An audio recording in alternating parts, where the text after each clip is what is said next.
Hola, bienvenidas, bienvenidos. Este es el video de macro del lunes 24 de mayo. En este video vamos a empezar a ver el tópico de economía abierta.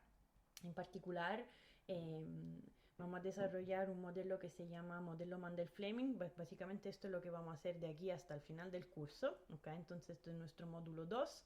Vamos a construir sobre el modelo ISLM, que es un modelo de equilibrio en economía cerrada de corto plazo. Bueno, ¿qué vamos a hacer? Vamos a construir sobre este modelo para apuntar la dimensión de abertura. Ahora vamos a ver en qué sentido abertura. Pero vamos a quedarnos siempre en el corto plazo. Entonces, cuando hablamos de abertura, hay un typo aquí, se consideran básicamente tres dimensiones, ¿verdad? O sea, cuando yo digo que una economía abierta, normalmente entendemos que es posible comprar bienes producidos al extranjero, o sea, es posible importar y también que nuestros bienes, o sea, los bienes producidos en Chile, se pueden vender al extranjero, o sea, se puede exportar. Entonces, podemos consumir aquí en Chile teléfonos celulares producidos en Corea del Sur y en Estados Unidos pueden consumir el vino chileno. Entonces, la primera dimensión de abertura es una abertura de mercados de los bienes. También es servicio, en realidad uno puede importar y exportar servicios, simplemente un poco más difícil. Eh, o sea, como les decía, la posibilidad de comprar aquí y consumir aquí bienes o servicios producidos al extranjero y viceversa.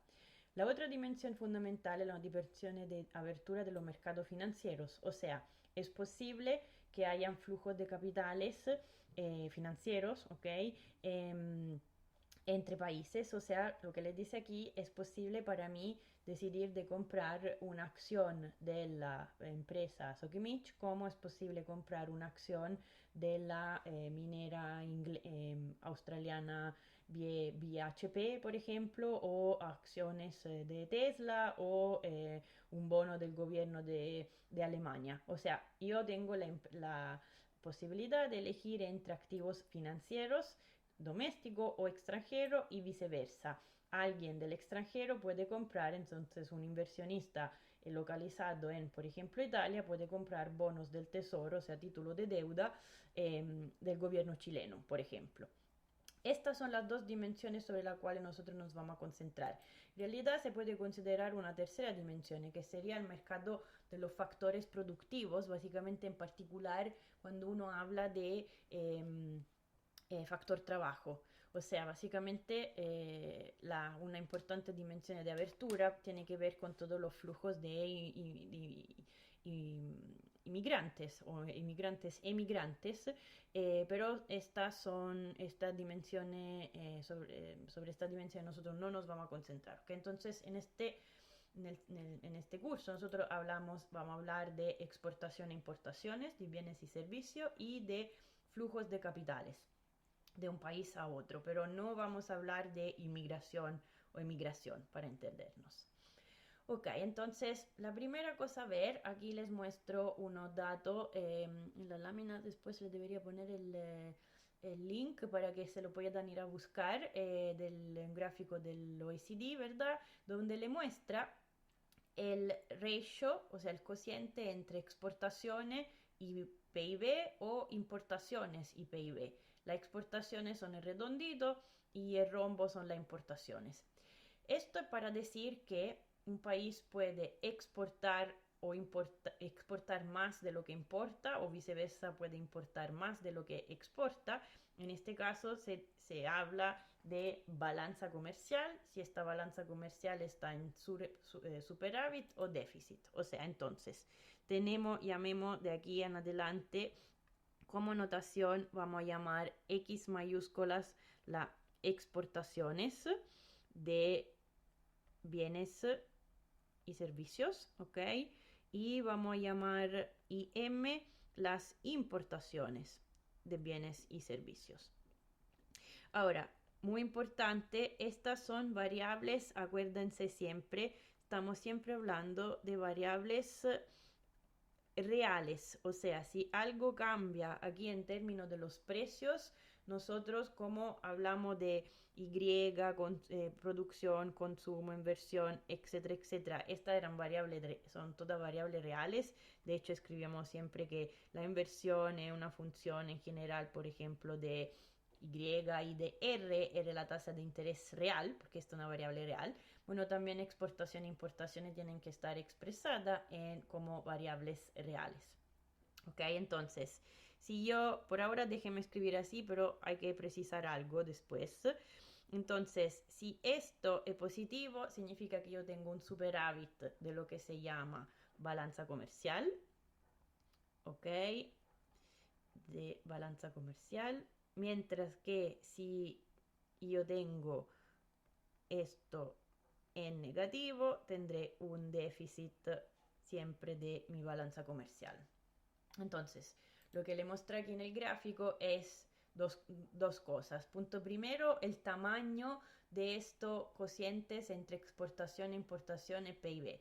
Y por cada país podemos ver si tienen un déficit o un superávit, porque, por ejemplo, partimos de Alemania que tienen el redondito, o sea, el cociente export sobre PIB es más alto de import sobre PIB, entonces yo aquí leo que Alemania está con un superávit en términos de balanza comercial y que ambas están alrededor de más del 40% del PIB, lo que me hace concluir que Alemania es una economía bien abierta, porque exportación e importación en proporción del PIB tienen un tamaño importante. Si voy a ver, y parecido, por ejemplo, puedo decir por Italia. Y Chile. También básicamente en equilibrio, porque los puntos básicamente casi no se ve la diferencia, entonces puedo concluir que está básicamente en equilibrio Chile y después ustedes como trabajo tendrán que ir a ver, por ejemplo, la evolución de esta balanza comercial alrededor de los años y cómo puede cambiar. Si yo veo un país relativamente como Estados Unidos o también como China, ven aquí yo para el 2019, pre-pandemia, después vamos a hablar de esta discusión, de este efecto pandemia, pero en el 2019 China había llegado a tener básicamente una balanza comercial en equilibrio, cosa que normalmente uno no piensa porque pensaba que siempre uno piensa que tenía un superávit, pero no, habían llegado básicamente a tener un equilibrio y ahora vamos a ver por qué, ¿ok? Pero después esto cambió con la pandemia, de nuevo tienen un superávit del año pasado, un superávit de balanza comercial. Pero lo que les quiero mostrar aquí es China está básicamente en equilibrio. El 2019 Estados Unidos había tenido un pequeño superávit, perdón, un pequeño déficit. Aquí ven el rombo está ligeramente arriba del círculo. Pero lo que le quiero decir, aquí estamos con proporciones de export-import con respecto al PIB, menos del 20%, alrededor del 20%. O sea, cuando una economía tiene un tamaño, un país tiene un tamaño enorme como China o Estados Unidos, tienen un mercado que se llama doméstico muy importante. Entonces, en total, uno espera que más es grande la economía en términos proprio de mercado doméstico, lo nacional, menos va a estar, entre comillas, abierta en términos de la importancia de export e import con respecto al PIB, simplemente porque el mercado doméstico cuenta mucho. Si ustedes ven al extremo, después en este extremo que tienen aquí, no sé si alcanzan a leer, Irlanda. Irlanda es un país chico, una economía relativamente chica en términos de tamaño, de millones de personas, y tiene una cosa interesante. Punto primero, aquí, bueno, yo veo que está en superávit de balanza comercial, pero la cosa que me interesa es que ustedes vean que export y import ambas valen más del PIB, porque aquí tengo el 100%, o sea, yo tengo una exportaciones y importaciones, exportaciones, ambas en relación al PIB son más que el 100%, o sea, son mayores al PIB. ¿Cómo es posible? ¿Ok? Entonces, ¿qué es un caso extraño Irlanda? No, miren aquí, bueno, son datos del 2016, pero le muestra en este caso el cociente entre exportaciones de bienes y servicios y PIB. Aquí no hay la importación, se ve son las exportaciones. Bueno, Irlanda en este 2016 tenía exportaciones al 122 básicamente por ciento y más que el PIB, es más que el 100%, junto a otros países, Luxemburgo, Hong Kong, Singapur, Malta. ¿Qué tipo de países son? Son países muy chicos y muy abiertos, en particular por algunos tipos por algo en especial. Luxemburgo lo que hace es exportar básicamente servicio financiero, ¿ok? Misma cosa por Hong Kong, antes, o sea, cuando empezó el desarrollo de Hong Kong hace 2 décadas, era también manufactura, como también Singapur. Ahora estas dos economías también exportan más bien servicios que no bienes, como de hecho también Irlanda. Ahora, ¿cómo es posible tener exportaciones por un valor mayor del PIB? Bueno, porque estos son países que, como les decía, se especializan están muy especializados en algo. Entonces, en particular, aquí están hablando, por ejemplo, de servicios financieros. Entonces, eh, como les dice aquí, los principales factores que pueden explicar está hecho que algunos países tienen tasa cocientes más del 100% y otros países tienen cocientes como por ejemplo aquí le muestra de nuevo Estados Unidos. ¿Esto de dónde viene? Viene del tamaño del mercado más más el mercado doméstico importante, tipo Estados Unidos, China. Menor va a ser la dependencia, o sea, la necesidad de importar o exportar, y también lo que cuenta es la distancia con respecto a distancia física y términos de logística respecto a otro mercado. Entonces, damos un ejemplo de cómo es posible que las exportaciones valgan más del PIB. Ah, perdón, aquí no le acordé, pero debería haberlo hecho antes. Si se acuerdan lo que hemos visto en términos de la contabilidad nacional, ¿ok? Entonces, haga al principio lo que hemos visto al principio del curso, o sea, cómo se calcula el PIB, ¿verdad? Entonces, 3 definiciones y 3 maneras de calcular. Después nosotros nos hemos concentrado hemos usado la definición de la curva IS, la definición de PIB como producción igual demanda, y las componentes de la demanda, si se acuerdan, eran consumo más inversión, formación bruta de capital físico, más gasto público, más exportaciones netas, o sea, más exportaciones, menos importaciones. Esto que se llama, lo vamos a llamar en términos de nuestras notaciones, para hacerlo rápido lo escribiré NX. Estas son las exportaciones netas, siempre de bienes y servicios. Entonces, como les decía, puesto que la variable que entran aquí son todas variables reales, esta también tienen que ser o NX si quieren directamente, una variable en términos reales. Entonces, lo que les decía antes era cómo es posible, según ustedes, si es normal o no, cómo es posible que yo pueda tener esto mayor a 1 o a 100%, ¿ok? O cómo es posible que yo tenga esto mayor al 100% cuando exportaciones e importaciones entran en la definición de PIB. Bueno, entonces damos un ejemplo aquí. Dice, imagínense la siguiente cosa. Un país importa bienes intermedios, entonces de nuevo acuérdense la definición de PIB. Bienes intermedios por 1.000 millones de dólares. Lo transforma en bienes finales utilizando solamente el factor trabajo, ¿ok? Entonces, acordámonos siempre, en nuestras 3 definiciones hay PIB como suma del valor agregado, si quieren, o sea, en este caso, ojo que tenemos que considerar los bienes finales restando los bienes intermedios, ¿ok? Y aquí es la suma del punto de vista de la renta. Tendremos, le pongo así, salarios más utilidades, más, dejémosla poner aquí en este caso, en este momento, en este tipo. ¿Ok? Entonces, aquí no está acordando el ejemplo de lo que entra en el PIB. Si estoy considerando el valor agregado y tengo bienes finales, del valor de los bienes finales le tengo que sustraer los bienes intermedios, o puedo ir del punto de vista de la renta, y aquí me dice que tengo un solo factor productivo que sería el trabajo.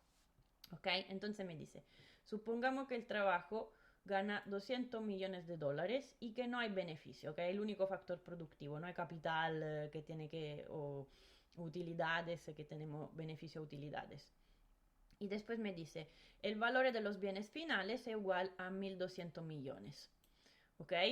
Entonces aquí me está dando harta información, pero yo tengo que utilizar la información que me sirve. Después dice, supongamos que se exportan bienes finales por un valor de 1.000 millones y que el resto, 200 millones, se consuma en el país.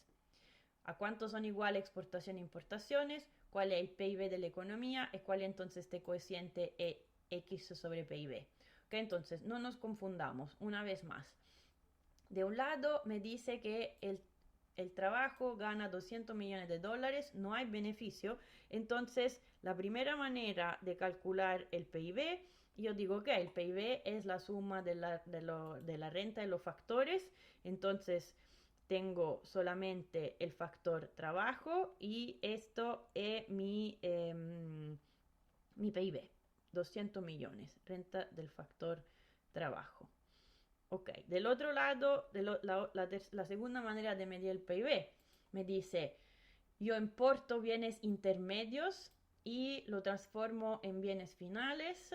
El valor de estos bienes finales es igual a 1.200 millones. Entonces, si yo voy del punto de vista de la suma del valor agregado, voy a tener 1.200 bienes finales al cual le tengo que sustraer siempre millones, perdón, millones,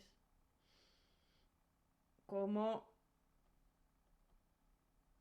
bienes intermedios, ¿verdad? Entonces, o sea, input intermedios. Entonces, una vez más, me da los 200 millones, que efectivamente tiene siempre que coincidir las tres maneras de calcular el PIB. ¿Ok? Y de otro lado, entonces, puedo ir de la definición de producción igual suma de las componentes de la demanda.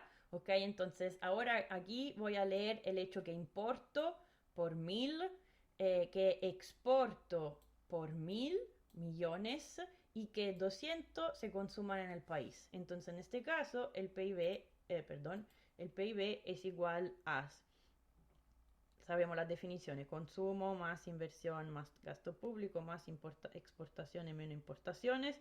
Esto me dice que 200 se consuman, aquí no hay nada de esto, y aquí efectivamente exporto por 1.000. Lo que me dice aquí, se exportan bienes finales por 1.000 millones y se habían importado bien intermedio por 1.000 millones. ¿Ok? Entonces, se dan cuenta en este caso que yo estoy en equilibrio. Entonces, aquí de nuevo estoy con los 200 millones, que tienen que ser siempre lo mismo que el valor de cuánto estoy consumiendo en este, que sería básicamente solo el valor del consumo. ¿Ok? Entonces, los tres métodos me tienen que dar el mismo valor, si no hay un problema. Y aquí le estás diciendo, ojo, este es un país que importa mucho, importa bienes intermedios por 1.000, lo transforma utilizando el factor trabajo, el valor final de los bienes entonces vale por 1.200, pero yo exporto por 1.000, ¿ok? Entonces, en este caso, es un país que importa muchos bienes intermedios, lo transforma, exporta y parte se consuma. Entonces, este es un país en el cual, si yo voy a ver cuánto vale el cociente exportaciones dividido por PIB, que en este caso es también importaciones dividido por PIB, aquí tengo siempre 1.000 dividido 200 millones, ¿ok? Pero esto es 5 veces, ¿ok? Eh, entonces es perfectamente posible que yo tenga un cociente de exportación o importaciones mayor que el PIB, mayor que uno. ¿Por qué? Porque yo puedo importar bien intermedio, transformarlo, exportar también mucho. Esto no implica que sea algo extraño tener un cociente de este tipo mayor que uno, ¿ok? Tienen que tenerlo claro. Ok. Em, perdón.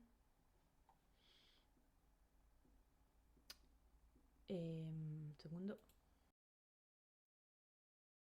Entonces estamos diciendo, ok, entonces esto es importante, ok, exporto por, por 1000, había importado por 1000 millones, estoy en equilibrio de balanza comercial, pero el cociente X como IM dividido PIB es igual a 1000 dividido 200 millones, o sea, 5 veces. Ok. Entonces, justo aquí es justo por su curiosidad, para darle una idea, por supuesto que saben, pero una manera visual de ver qué importa, exporta Chile, ¿ok? Entonces aquí ven que en términos de las exportaciones, aquí estamos en 2018, entonces ve que tienen un superávit, aquí tenemos un total de 76 y 71. Um, eh, billions. Lo que les quería mostrar en todo caso aquí era, bueno, como sabemos, o sea, aquí estaba más del 40, está más 40, 44.6% de toda la exportación es cobre y el resto lo ven aquí. Eh, Fruta, pescado, vino, etc. ¿Qué importa? Equipment, computers, también aquí también tenemos petróleo, autos, etc. Aquí no, los detalles están muy chicos, pueden ir clicando, pueden ir al link para ver esta visualización de exportación e importaciones de la economía. Ok, entonces, ¿qué tenemos que hacer? Tenemos que definir ya la primera variable que nos sirve para hablar de abertura. Tenemos que definir la tasa de cambio. Primero que nada, vamos a definir la tasa de cambio nominal. La tasa de cambio nominal es básicamente el precio el precio relativo considerando dos monedas, porque en la tasa de cambio nominal estamos hablando de moneda.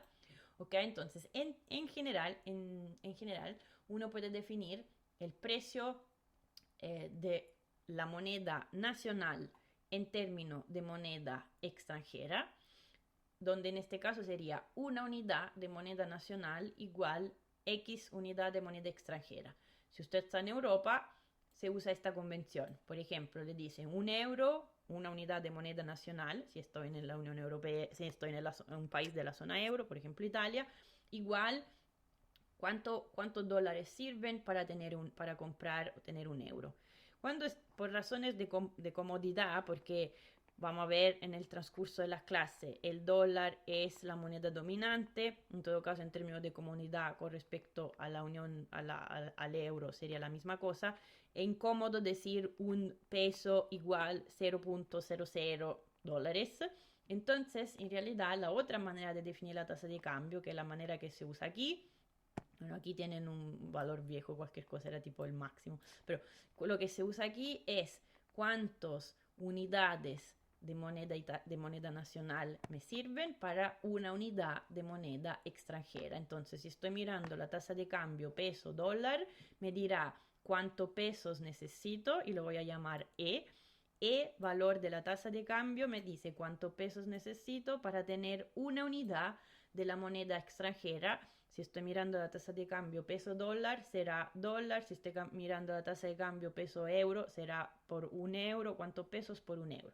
Entonces, lo que vamos a ver en este curso es explicar, entonces aquí estoy en el Banco Central, estos son datos, aquí pueden tener una visualización rápida, ¿verdad? Entonces, estábamos, justo para darle una idea, desde aquí le muestra desde el 2013, básicamente, perdón, desde el 2013 hasta hoy, ¿ok? Entonces quizás concentrémonos sobre el último año, ¿ok? Entonces, eh, estos peaks aquí que ven, que vamos a estudiar más, pero estos peaks que ven, bueno, estábamos, en este caso aquí veo, ¿qué número veo? Cuánto, questo numerito que me dice 850, 800, 750, 700, 600, me dice cuántos pesos necesito por $1. ¿Ok? Entonces yo veo que si me concentro a partir del 2018 necesitaba unos 600 pesos por $1, tengo una cierta evolución, empiezo a necesitar más pesos por $1, ¿ok? Entonces ya estábamos en esta eh, eh, tendencia a la alza cuando tenemos estos dos peaks, estos dos aumentos muy rápido, son en noviembre del 2019, estallido social, y después en básicamente febrero-marzo del 2020, cuando se difunde la noticia, empezamos a entender la cuestión de la pandemia, COVID, incertidumbre, vamos a estudiar, vamos a entender bien por qué estos cambios así tan repentinos, pero desde el pic que llegó en abril del 2020, donde necesitábamos 850 pesos por $1, esta tasa de cambio ha ido bajando. Ahora, ¿qué significa que baja o que sube? Si yo estoy con esta definición de tasa de cambio que me dice entonces E, significa, si estoy considerando el dólar, perdón, me dice cuántos pesos necesito para tener una unidad de la moneda extranjera, que en este caso el dólar. Si entonces este número sube, si yo voy a necesitar 700, después 750, después 800 pesos para $1, se dice que la moneda nacional se deprecia, o sea, pierde de valor. ¿Por qué? Porque necesito más unidades de moneda nacional para tener una unidad de la moneda extranjera. Viceversa, cuando la tasa de cambio nominal baja, se dice que la moneda nacional se aprecia. Yo puedo también ponerme del punto de vista de la moneda extranjera. Entonces, o es la moneda nacional que se deprecia o es la moneda extranjera, en este caso el dólar, que se aprecia, y viceversa. En este caso será la moneda extranjera que se deprecia. ¿Ok? Entonces yo puedo hablar de manera, puedo utilizar, si quiero mostrar, si estoy hablando de una situación de este tipo, puedo decir que la tasa de cambio nominal sube, o que el peso se deprecia con respecto al dólar, o que el dólar se aprecia con respecto al peso. Es exactamente lo mismo. Ok. Entonces, ojo, como les decía, puesto que hay esta otra manera y convención, ustedes tienen que estar bastante, o sea, nosotros para no confundirnos vamos a usar una sola definición, que va a ser esta, la que se usa en Chile. Pero ojo, si yo les doy a leer algo, si ustedes están mirando un periódico, un diario, no lo sé, basado en Europa, por ejemplo, probablemente van a ver otro tipo de van a ver otro tipo de gráfico. Entonces miren acá. Aquí yo veo euro, me dice precio de €1 en dólares. Entonces estoy mirando, consideren que estoy basado en un país de la zona euro.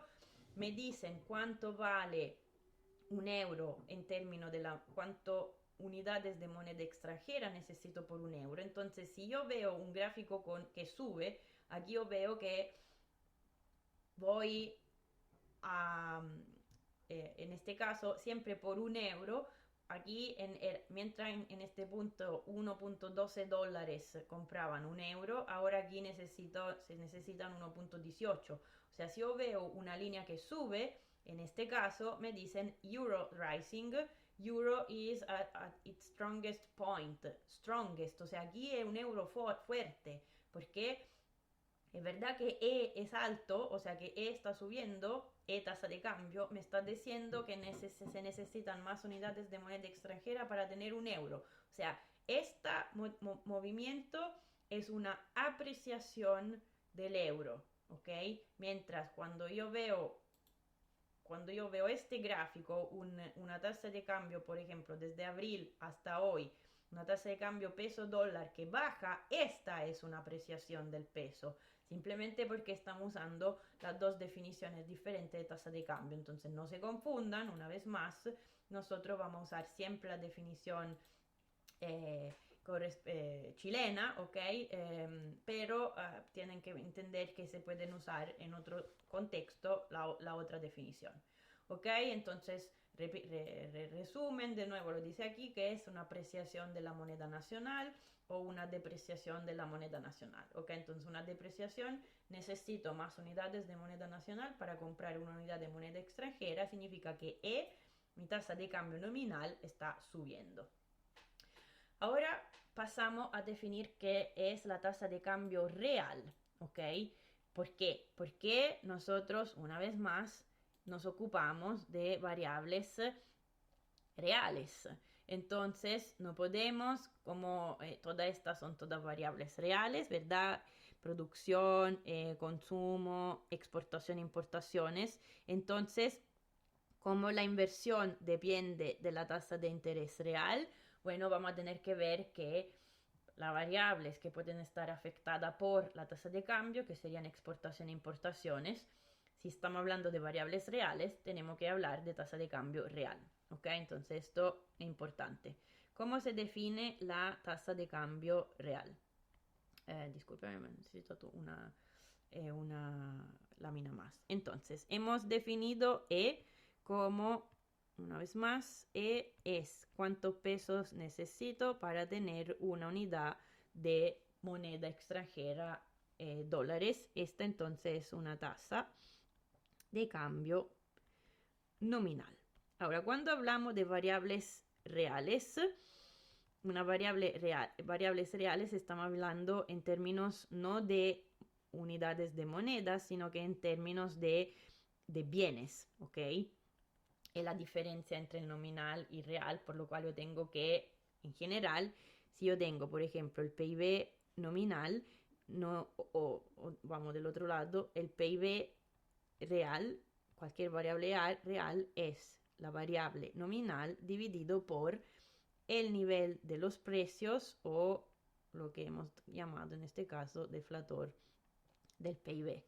Bueno, entonces yo tengo que pasar de una variable nominal a una variable real, de algún lado voy a necesitar dividir por el nivel de los precios, ¿ok? Entonces definimos con otra letra del alfabeto griego, esta vez epsilon.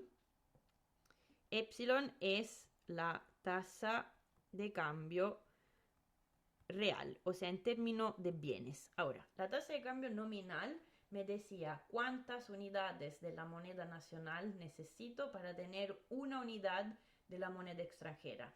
Esto va a ser parecido, pero en términos de bienes. ¿Cuántos bienes nacionales necesito para tener el equivalente de una unidad en términos de bienes extranjeros? Ok, entonces, primero que nada voy a partir por lo que ya conocemos. O sea, en realidad cualquier variable real es una variable nominal dividido por el nivel de los precios. Entonces me permiten ya de aquí de ponerle el pi, nivel de los precios. Ok, entonces, ¿qué quiero decir yo? Aquí arriba, si esta lo estoy dividiendo por el nivel de los precios nacionales, aquí debería tener el valor de los bienes extranjeros, ¿ok? Pero denominados en moneda nacional. De manera que cuando divido por el deflator del PIB, que sería el nivel de los precios nacionales, me queda el valor de los bienes extranjeros, pero en términos de los bienes nacionales, porque voy a tener una variable real, ¿ok? Entonces, ¿cómo puedo tener yo aquí algo que me da el valor de los bienes extranjeros, pero en términos de moneda nacional? O sea, aquí le estoy diciendo, una unidad, un dólar es igual a E pesos, ¿ok? Entonces le estoy diciendo, ¿cuál es el nivel deme el nivel de los precios, o sea, por ejemplo, hagamos el ejemplo con un solo bien. Estamos hablando de más que tener un índice de precios agregado, podría decir el precio de un bien. ¿Okay? Entonces, de una tonelada de, no sé, de una tonelada de cualquier metal, okay, producido, no, una tonelada de carbón producida en Estados Unidos. Entonces, voy a llamar pi estrella el precio de este bien en Estados Unidos. ¿Okay? Entonces, esto es un nivel de precios al extranjero. O si quieren, si hacemos el ejemplo con un solo bien, será el precio de este bien que se produce en Estados Unidos. ¿Okay? Entonces, si este es un nivel de precios o es algo que se produce en Estados Unidos, estará escrito esto en dólares, ¿ok? Cuando le pongo la estrella, de aquí en adelante, la estrellita arriba significa variable en término que se refiere al extranjero. Entonces, se lo voy a poner así. Este pi estrella es el índice de precios al extranjero, entonces para entendernos estará expresado en dólares. Tengo que pasar a algo expresado en moneda nacional, pero yo sé que una unidad de un dólar vale pesos. Entonces, si yo esto lo multiplico por voy a tener algo que es el nivel de los precios al extranjero o los valores de los bienes. Pi es un índice de precios, que como decir, dame un índice más que decir una tonelada de carbón vale tanto, un litro de vino California vale tanto, etcétera, etcétera. Esto estoy diciendo un índice de precio de toda la economía, de todo lo que se produce en Estados Unidos. Esto en dólares. Multiplico por la tasa de cambio nominal, que me dice cuántos pesos por un dólar. Entonces, ahora aquí arriba, en unidades de medidas, esto lo tengo en pesos. ¿Ok? Entonces, todo esto es en unidades de moneda nacional. Y todo esto dividido por el nivel de los precios nacional, me queda algo que es una variable real. Entonces, epsilon, que es la tasa de cambio real, me da la equivalencia entre una unidad, si quieren, de bienes extranjeros en términos de bienes, o sea, es el valor relativo, el precio relativo, pero en términos de bienes nacionales por una unidad de los bienes extranjeros. Potato con la tasa de cambio. Esto me dice cuántas unidades de moneda nacionales necesito por una unidad de moneda extranjera. Esto me dice cuántas unidades de bienes nacionales necesito por una unidad de bienes extranjeros. ¿Ok? Entonces esto es nominal, esto es real. Perfecto. ¿Ok? Entonces con esto vamos a ver, esto lo podríamos ver en clase porque ahora no tenemos un poco apretado de tiempo. Entonces, lo voy a ver directamente en las láminas. Ok, entonces, a este momento tenemos la diferencia entre perdón, entonces tenemos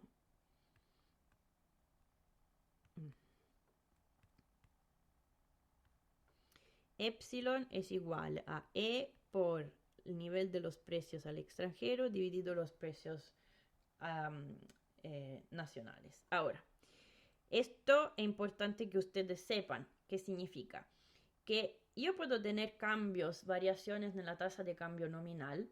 No es dicho que las mismas variaciones se puedan ver en la tasa de cambio real. ¿Por qué? Porque yo podría tener evoluciones bien diferentes de los precios relativos, que significa básicamente de las inflaciones relativas, o sea, la inflación en Estados Unidos puede ser bien diferente de la inflación en Chile. Entonces, por ejemplo, si en Chile hay una inflación más alta que en Estados Unidos, como ven, aunque yo tenga una tasa de cambio nominal constante, estable, por ejemplo, imagínense, si yo tengo lo que está al denominador que sube y sube más de lo que está al numerador, todo esto me va a llevar por abajo la tasa de cambio real. ¿Okay? Entonces, en general, cuando uno analiza tasa de cambio nominal y real, hay una relación, por supuesto, pero, o sea, quiero decirle, en los datos no es extraño que la tasa de cambio real varíe de manera diferente que E, porque esto depende de cómo varían los precios en los dos países que están considerando.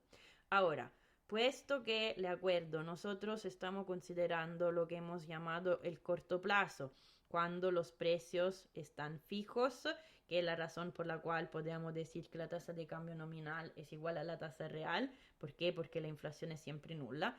Esto significa que para nosotros va a ser indiferente hablar de epsilon o de E. ¿Por qué? Porque yo voy a hacer siempre la hipótesis que P estrella dividido por P es algo que es una constante. Y entonces, por ejemplo, la mayoría de las veces podría hasta normalizar todo esto a 1 y escribir epsilon igual E. ¿Ok? Pero aunque no escriba epsilon igual E, para nosotros en esta parte del curso, como que puesto que estamos en el corto plazo y los precios lo consideramos fijo, entonces no va a haber diferencia entre la evolución de epsilon y de E. Pero esto no es correcto en general. Hay una diferencia entre corto plazo y mediano plazo. En el mediano plazo ya los precios se ajustan. Entonces en el mediano plazo yo puedo perfectamente tener variaciones, lo pongo así, variaciones de epsilon que son bien diferentes de lo que está pasando a la tasa de cambio nominal. ¿Por qué? Porque esto viene mezclado de lo que pasa con la inflación en los dos países, ¿ok? De referencia que estamos considerando. Ok, entonces, para que el video no quede demasiado largo, vamos a empezar a ver cómo se extiende el modelo ISLM en economía abierta. ¿Ok? Entonces, el modelo ISLM, ustedes tenían una curva IS que les decía producción igual demanda y la curva LM que les decía oferta de moneda, déjenme escribir así, oferta real de moneda igual demanda de moneda. ¿Ok? Entonces esta es la curva LS, esta es la curva LM. Para pasar a lo que llamamos entonces modelo Mandel-Fleming, desde los economistas que más al principio lo desarrollaron, tenemos que hacer varios cambios. El primero, la curva IS me dice producción igual demanda, pero ahora estoy en economía abierta. Entonces esto ya lo tengo que... Ups, se me olvidó el gasto público. Primera cosa, aquí voy a expandir la ecuación IS con exportaciones netas. La curva LM en realidad va a permanecer exactamente la misma, por lo cual ya lo reescribo así. Entonces esta es el primer cambio que ahora tenemos que considerar de qué variable dependen estas dos. Y aquí vamos a tener que juntar una tercera ecuación, ¿ok? Y pero lo voy a escribir así por ahora. En general, dicen que está escribiendo. Aquí vamos a tener que poner una tercera ecuación que va a venir que va a venir en general de la información sobre la balanza de pagos que tenemos que estudiar que ver. En realidad, por ahora, para empezar, vamos a empezar con una condición que se llama UIP, que es la condición de paridad descubierta de tasas de interés, que vamos a ver en un segundo, ¿ok? Entonces, la cosa que vamos a hacer por ahora y después en el transcurso del curso vamos a aumentar, a complementar. Primero vamos a ver rápidamente esto, cómo puedo representar exportaciones e importaciones aquí dentro de la curva IS, y después tenemos que definir esta condición de paridad descubierta de tasas de interés. Entonces, esto lo vamos a ver el miércoles. Le propongo ahora de mirar cómo podemos representar las exportaciones y las importaciones. Ok, entonces Eh, em, vamos con esto. ¿Cómo, básicamente, qué tenemos que hacer? En la curva S, entonces nosotros en los ejercicios, por ejemplo, hemos dado una forma funcional, pero lo que es importante en términos de concepto es de qué dependen las variables, o sea, las ecuaciones de comportamiento que hemos dado para exportación, las variables que son consumo y inversión. Tenemos que hacer la misma cosa, o sea, definir una ecuación de comportamiento para las exportaciones y las importaciones. Entonces, las exportaciones vamos a decir que dependen de dos variables y también las importaciones vamos a decir que son una función de dos variables. ¿Cuáles son estas dos variables? Dice, si no, no habría perdido todo este tiempo a hablar de la tasa de cambio real, entonces probablemente me da la idea que aquí dentro entra la tasa de cambio real, así que ya aquí le ponemos esto, que de otro lado tiene sentido. ¿Por qué real y no nominal? Porque estamos hablando de variables reales, entonces esta tiene que estar aquí dentro epsilon y no e, porque todas estas variables, y, una vez más lo repito hasta la náusea, y, c, y, por esto aquí hay r, g, son todas variables reales. Entonces estamos siempre deflatando, decimos, dividiendo por el nivel de los precios. Ahora, acordémonos que epsilon es el valor de los bienes, el valor de los bienes nacionales en términos de los bienes extranjeros, ¿ok? Entonces le estoy diciendo, si epsilon sube, ¿qué significa? Que necesito más bienes nacionales para tener el equivalente de una unidad de los bienes extranjeros.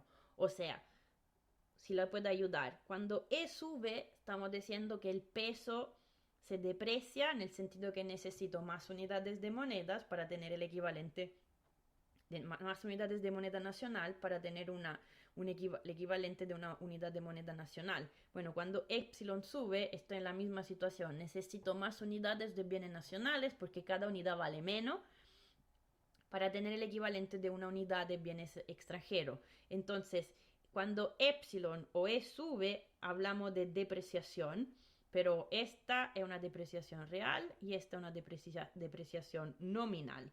Entonces, cuando epsilon sube, los bienes nacionales básicamente se abaratan. Si se abaratan, el efecto en términos de las exportaciones bajo la misma preferencia, ok, aquí estoy diciendo que a los consumidores en Estados Unidos les gusta de manera equivalente el vino de California con el vino chileno. Si hay una depreciación real, el vino chileno se pone relativamente más barato. Las preferencias son las mismas, o sea, ¿qué significa la preferencia? Estoy diciendo, son perfectos sustitutos, ¿ok? Entonces, yo voy a creer, yo que estoy en Estados Unidos, voy a sustituir o voy a querer consumir más bien vino chileno porque es relativamente más barato.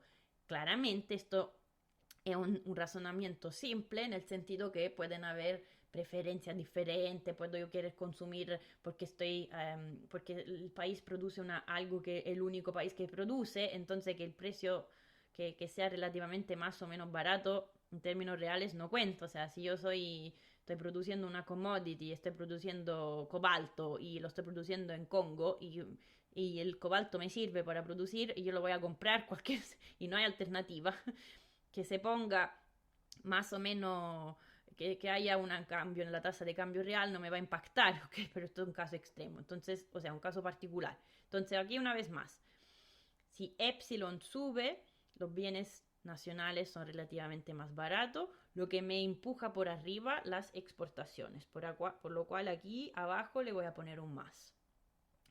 Al revés, si epsilon sube, significa que los bienes nacionales se abaratan, los bienes extranjeros se ponen relativamente más caros. Entonces, siempre bajo, considerando que yo estoy sustituyendo, voy a reducir mis importaciones. Entonces, muy importante, la tasa de cambio real afecta de manera positiva las exportaciones y de manera negativa las importaciones.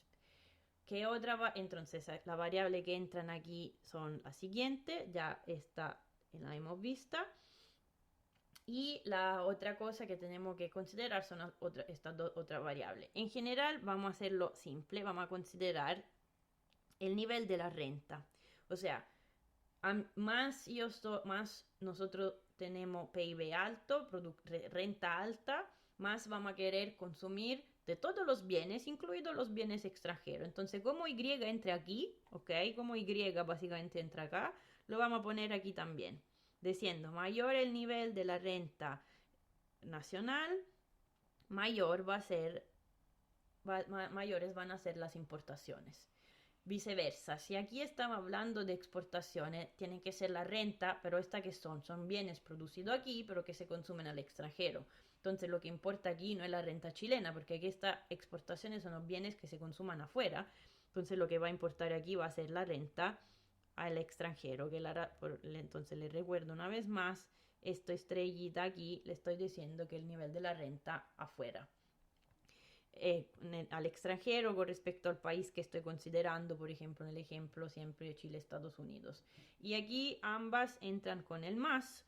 Mayor es la renta extranjera, mayores serán nuestras exportaciones, mayor es la renta nacional, mayor serán nuestras importaciones. ¿Ok? Entonces, estas son las dos variables, que tenemos que considerar. Ahora, ¿por qué aquí les dejo un espacio? Para que se den cuenta de la siguiente cosa.